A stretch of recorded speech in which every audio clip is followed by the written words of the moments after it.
नमस्कार मित्रों, मेरा नाम है आदित्य। आप देख रहे हैं एडवोकेट आदित्य यूट्यूब चैनल।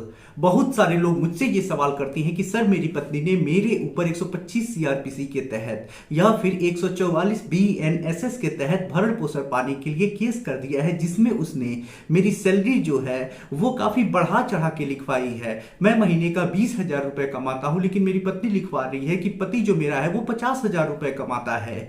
तो ऐसे में पत्नी झूठा सैलरी लिखवा रही है, गलत सैलरी लिखवा रही है। तो इस संबंध में क्या होगा? क्या मुझे जो पत्नी लिखवा रही है उसी सैलरी के अनुसार भरण पोषण देना पड़ेगा, और जो भरण पोषण की राशि तय की जाएगी मेरी सैलरी का कितना प्रतिशत तय की जाएगी? आज मैं आपके इसी सवाल का जवाब देने वाला हूं। तो बहुत ज्यादा इंपॉर्टेंट वीडियो है, बारीकी से देखिएगा, चीजों को समझिएगा।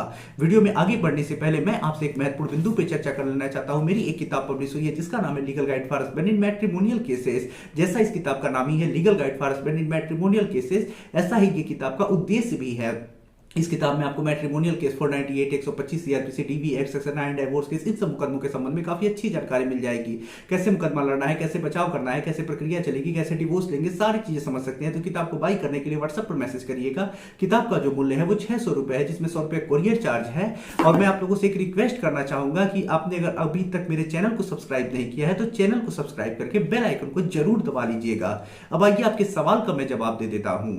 तो देखिए, पत्नी अगर लिखवा रही है आप 20,000 कमाते हैं, लिखवा रही है कि 50,000 कमाते हैं, तो इस लिखवाने से कुछ नहीं होता है।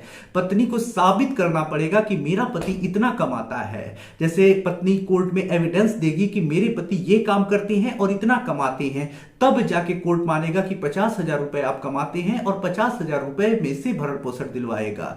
तो पत्नी जो साबित करेगी उससे भरण पोषण मिलेगा। अगर पत्नी नहीं साबित कर पाती है कि 50,000 रुपए कमा रहा है, वो साबित नहीं कर पा रही है, तो कोर्ट आपकी हैसियत का आकलन करके उसके अनुसार भरण पोषण की राशि तय कर देता है। या फिर जो आप रजनीश नेहा एफिडेविट देते हैं उससे भरण पोषण राशि तय कर देता है। तो अगर पत्नी 50,000 साबित कर देती है तो 50,000 रुपए के अनुसार भरण पोषण तय होगा। नहीं कर पाती है तो जो आपने एफिडेविट दिया है रजनीश नेहा उसके अनुसार और आपके हैसियत का आकलन करके उसके अनुसार भरण पोषण की राशि तय की जाएगी।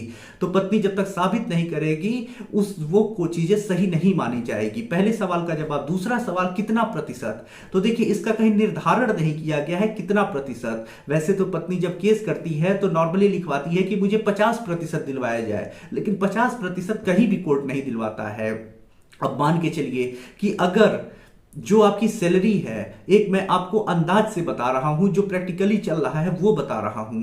आपकी सैलरी जो तय की जाती है, जो साबित होती है, नहीं साबित होती है तो जो आपने एफिडेविट दिया है उसके 20 से 25 से 30%, यानी 20 से लेकर 30% के बीच में जो अमाउंट बनता है वही कोर्ट अलाउ करता है और उतना भरण पोषण देना पड़ता है। तो आप मान के चलिए जितना आप कमाते हैं उसका 20 से 30% के बीच में आपको भरण पोषण देना पड़ जाएगा। यही एक नॉर्मली चलता है और इसी पे ऑर्डर होते जाते हैं।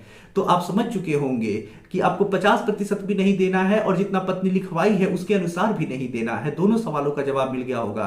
अगर इस संबंध में या किसी अन्य कानूनी सलाह के संबंध में मुझसे आप कुछ बात करके सलाह लेना चाहते हैं तो नंबर आपको स्क्रीन पे दिखाई दे रहा होगा। मैसेज करके अपॉइंटमेंट बुक करा के आप मुझसे बात कर सकती हैं। वीडियो पसंद आया हो तो वीडियो को लाइक करें, अपने दोस्तों के साथ शेयर करें, और यदि आप चैनल पर नए हैं तो चैनल को सब्सक्राइब करके बेल आइकन को दबाएं। मिलते हैं नए वीडियो के साथ अगले दिन, तब तक के लिए जय हिंद, जय भारत।